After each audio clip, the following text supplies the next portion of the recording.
welcome to In the Kitchen with Mary Mac. Today is the ice cream episode, or We All Scream for Ice Cream. This recipe that I'm going to share with you today, I've been making for 20 years, and I adapted it. No, I didn't adapt it. Well, yeah, I did. I kind of adapted it.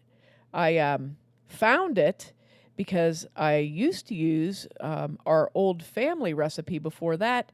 And then about 20 years ago, it was suggested to, the whole wide world not to eat raw eggs. So, So what you're saying is... the original recipe has raw eggs in it, as all ice cream used to. So now we cook our eggs slightly in the ice cream. We cook the eggs. So not like scrambled eggs or dippy eggs or, an omelet or something like that, but we're going to... Everyone at the family reunion could have gotten salmonella every year. Up until 20 years ago, yeah, okay. But I used good eggs, good local healthy eggs from good local healthy chickens. Okay, so this recipe, first of all, what I'm going to do is I'm going to give you my dad's family's recipe. When he gave me this recipe, he said, this recipe is over 100 years old, and our family's been making this recipe for over 100 years. And apparently, when he was a little kid, they used to make this all the time in the summer, and they had a hand crank ice cream freezer and 4 boys in the family, so the 4 boys all took turns cranking the ice cream because they're the ones that really wanted it. So Thank you for letting us 4 girls just have an electric ice cream machine. you're quite welcome. This is the recipe. I'm calling it the Smith-Webster family ice cream recipe of southern New York State. The Smith-Webster, boy, that's a long one. The Smith-Webster family of Webster. southern New York. Let me try that again. How about the Smith-Webster Olean, New York ice cream? The Smith-Webster Olean, New York ice cream recipe. Would that be the I don't know. SWONI? The Swanee. The Swanee. Oh, the Swanier, because it has recipe at the end. The Swanier. So anyway, that's where it comes from, Olean, New York, from the Smith-Webster family. So this recipe, as we said, included raw eggs, and it was 4 eggs, 1.5 cups of sugar, 2 tablespoons of vanilla, a pinch of salt, 1 quart of heavy cream, and 1 quart of whole milk. And I'm adding heavy cream and whole milk because back in those days there was just milk and cream and there wasn't a heavy and a whole. So the recipe was as stands. You mix that well and you put it into the container of your ice cream freezer, and then you cranked it all afternoon on a Sunday as a small child, and then after about 4 or 5 hours you got ice cream. So this recipe dates back to the late 1800s, and it's still a good recipe, except for the raw eggs in there that you might not want to eat. I'm not too terribly afraid of eating raw eggs if they come from chickens that I know, but, I don't want to eat. You have to be good friends with the chickens. Yeah, you have to be, on a first-name basis.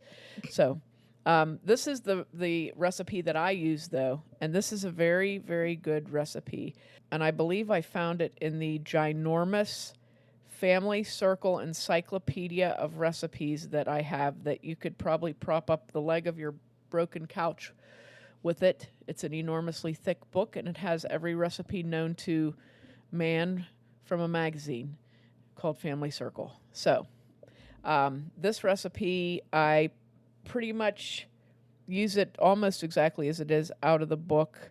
Just a couple of little changes that I have. I always use whole milk in it, and I always use heavy cream in it. I don't do half and half. A lot of times recipes will call for, ice cream recipes will call for using, I don't know, all manner of strange milks. But I use the, because the fat is the thing that makes it, okay? Fat in the milk makes it. So you don't want to use, If you use like a 1%, it's not going to work, right? Right. Yeah. Well, it will work, but it won't be good. Yeah. If you're going to sin. You know what I'm saying? So here we go. This is for Go for it, dude. This is for a standard ice cream freezer, and you can find ice cream freezers. On a side note, I'm going to tell you about ice cream freezers. If you go to your local Goodwill or Salvation Army store, it's highly likely that you will find an ice cream freezer in brand new condition there. If you have no idea what an ice cream freezer is, it looks like a bucket and it has a little motor thing that goes across the top of it and a cylinder that goes into the bucket. And into that cylinder, you pour your delicious concoction. We have been successful at finding many good ice cream freezers at the local Goodwill and Salvation Army because apparently they make great gifts, so people get them and then they, years later take them and donate them, and then you can go in and buy them really cheap. So we've gotten 3 that way. We wore out one of them, so we had to replace it with another. So, you always have your ice cream set up. That's what I say. Have your ice cream set up. I just think it's amazing that we've had so many ice cream freezers and yet so many people in our family are lactose intolerant. I'm always thinking like maybe we did that because Might be. we used to eat a lot of ice cream. We used to make a lot of ice cream and eat a lot of ice cream. And then, a couple years ago, your sister ended up being lactose intolerant, and now your other sister's lactose intolerant, and now your other sister thinks she might be lactose intolerant. So we're dropping like flies here. Yeah. But don't worry, I can fix that in this episode also. So here's the recipe. Very good recipe. So when we say, the ice cream freezer, in the center of the bucket, as Anna said, there's a container where you put your mixture, and in that container there's a paddle that stirs your ice cream.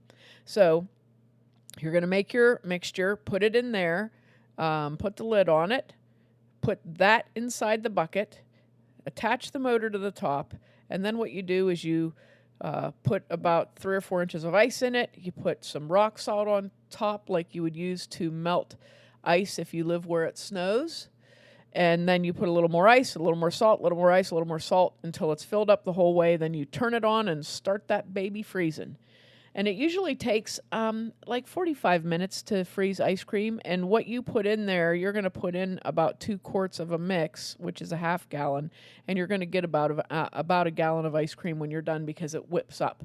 It gets air in it. So, and it's delicious. If you've never made your own ice cream, it's well worth going to the Salvation Army and seeing if you can find an ice cream freezer. Or asking for one for a gift. It has a texture kind of like in between hard ice cream and soft serve. Yeah. So it's not like really soft, but it's not hard ice cream. Right, and right when you first make it, what we always did was we take the motor off and let the container float up so it's still sitting in the ice mixture to keep it cold. And we would have this, as we said at our family reunion, so it didn't melt. People would come up and get a bowl of ice cream, and it didn't melt, and it was very good. And then you could lick the paddle. And see, when here's the motor was off. But here's the thing, though: our family reunion used to take place on an active dairy farm, so we would, on a dairy farm, when you milk the cows, the milk goes into this big tank, and the tank has a paddle in it that stirs the milk and keeps the cream mixed up with the milk. But what our cousin would do was he would milk the cows, but not turn the tank on so that all the cream would go to the top, and then he'd just scoop all the cream off. So we would have like basically solid cream ice cream. It was like, oh, heaven. It was heaven. Moment of silence for that ice cream. That's why we're lactose intolerant. That could be exactly it. But it was good times, good times. Yeah. So here's your ice cream recipe. You're going to need 2 cups of whole milk, 1 quart of heavy cream, 1.5 cups of sugar, dash of salt, a 1/4 cup of flour, 4 eggs slightly beaten, and 2 tablespoons of vanilla. So what you're going to do is in a heavy bottomed pot, you're going to mix the sugar, salt, and flour in a heavy bottom pot. And then you're going to gradually add the 2 cups of whole milk and stir that until well blended, and you're going to start cooking that over low heat. And you want to cook it until it starts to get thickened. So really you have to stir it a lot, and I always stir it with a whisk just to make sure you don't get clumps in it, and stir that. And what it'll do, it'll start to kind of bubble. It'll look lumpy, but it's actually bubbling, okay? And it'll start to bubble, and you're just going to stir it, but you want it to be thick, and it's probably going to be the consistency of like pudding when you get to the right point. Now, in another bowl, you're going to have your 4 eggs slightly beaten in that bowl. So when you get to the point where your milk, sugar, salt, and flour mixture is thickening, you're going to very carefully pour about half of it into the eggs, and you're going to beat those eggs while you're doing it, like right away, boom, boom, boom. And that hot mixture will cook the eggs. And then once you get it incorporated in there and you've beaten it pretty well, you're going to pour that all back into the pot and also beat that. If you might need an extra person to do this part until you've done it a few times. You need like 8 arms to do this, but once you pour it back into the pot, and then you're going to let it cook for another minute and stir it, and then just take it off the burner and let it cool. Hit it occasionally, stir it occasionally, let it cool. And then I always would pour it into a container and put it into the refrigerator and let that cool. Once it gets nice and cool, you can make your ice cream. And what you'll do is you'll get your 1 quart of heavy cream, 2 teaspoons of vanilla, and mix it into this thickened, cooled concoction that you've made. And that's what you're going to put into your ice cream freezer. So mix that all together, mix the heavy cream, the vanilla, and your cooked mixture. Mix that well and put that into your ice cream freezer and freeze it. And you will have ice cream. Now, I haven't made a lot of flavors because basically we like toppings more than flavors, so we would make vanilla and have all kinds of toppings. But we have made chocolate ice cream, and a really easy way to do that is substituting for the milk. You know the chocolate milk you buy at the grocery store that's made with whole milk and it's so chocolatey that like a spoon could stand up in it? That's the milk you're going to use for your ice cream. So if you use 2 cups of chocolate milk and then make the rest of it the same, it makes a very, very good chocolate ice cream. It's very delicious. But we really like the toppings. So this is our classic family ice cream recipe that we use when we make ice cream. However, as we mentioned, many of us are now lactose intolerant in the family from our abuse of ice cream. So I've been looking for a dairy-free recipe, not lactose-free milk, but dairy-free recipe for quite a while. And I found one, and I tried it, and I didn't like it. So I tried it again, and I liked it a little bit better. So I did one more thing to it, and it is perfect. So I'm going to give you 2 recipes now. These are both dairy-free and also vegan. And one of them is very much like gelato, and it's so incredibly sweet that like a teaspoon of it would get you through the whole day. If you really needed, this is chocolate. They're both chocolate flavored now. It's just delicious. It's just delicious. So here's the first thing I did. This is going to be the gelato. And it's really good. And what's really nice about it is it's pretty quick to make. So like, say you came home from work and you really, really need something super sweet and chocolate and you just want to make something good and you want it to be ready pretty quick, this is the thing you're going to make. These recipes both use cream of coconut. Specifically cream of coconut, not coconut milk, Yes. right? Yes, cream of coconut. They are different things and usually are in different locations in the store. Yeah, cream of coconut's usually right around where the mixed drink stuff is, like. Yeah, we found that out during the Pina Colada Cupcake episode. Yes. I didn't even think to look there. Yes, so if you look where alcohol is sold, you'll find sold in all places where alcohol is sold. Cream of coconut. Cream of coconut. And cream of coconut is sweetened coconut milk, but it also is very, very, very, very, very rich. Very rich. And it's very thick. It's very thick. I think it's the whole, coconut. Yeah, it's the whole meat coconut in meat there. Yeah. and milk, and you have to scrape it out of the can. It's thick. It looks like cocoa butter. Yeah, sometimes, I think when I did it for the cupcakes, I had to, kind of ease it out of the can and then whip it up with a whisk. Yeah. So it was all the oil was reincorporated into it. Yes. Yes, it likes to separate. It's a thing that separates. It looks kind of gross, but it'll be good. So if you like gelato, but you can't have dairy products, or if you practice a vegan diet, but you will eat something that has 100 million calories in it. Or if you just love insane amounts of chocolate. And this is good. This Yeah. is really good. It's good. So you're going to take 1 can of cream of coconut, which it's a 15-ounce can. So 1 15-ounce can of cream of coconut, a third cup of baking cocoa powder, like Hershey's baking cocoa powder, 1 teaspoon of vanilla, and an 1/8 teaspoon of salt. And you're going to mix this. First, stir it to get the cocoa powder mixed in, because if you don't, it'll blow up all over you. So stir in the cocoa powder. And then once you get it all stirred in, you're going to get a mixer, or you can do this in your food processor or blender. But you want to mix this until well blended for a couple of minutes and get it really mixed up well. And you don't add any sugar to this. Do not add sugar to this, because it will make your teeth come right out of your head. I mean, it's so sweet. I had some 5 minutes ago. It's so sweet. And that's without added sugar. Yeah. You want to put this into a small container that's okay in the freezer. It can be glass or plastic or metal, whatever you want to put it in. And it takes about, maybe an hour to an hour and a half to set up. I think it took less than an hour for it to set up when we tried it. And it has the consistency, I'm not kidding, of gelato. And you don't need much. Should you put it in a shallow container so it'll freeze faster, or does it matter? I'd say a shallow container, it'll freeze faster. Yeah. So I think the one that I have it in, it's about 2 inches deep in it. It's not a very big container. And this makes enough for, one person to get you through that last week of the month at work when everybody's cranky and yelling at you and stuff, and you just need to get stuff out the door, and you're like, it'll get you through it. I'm telling you. So that is the gelato-like recipe. This is the ice cream-like recipe. Slightly different. So you're going to take 2 cans of cream of coconut, 2 15-ounce cans of cream of coconut, 3/4 cup of cocoa powder, a 1/2 cup of sugar or honey. You can also use honey. I used sugar.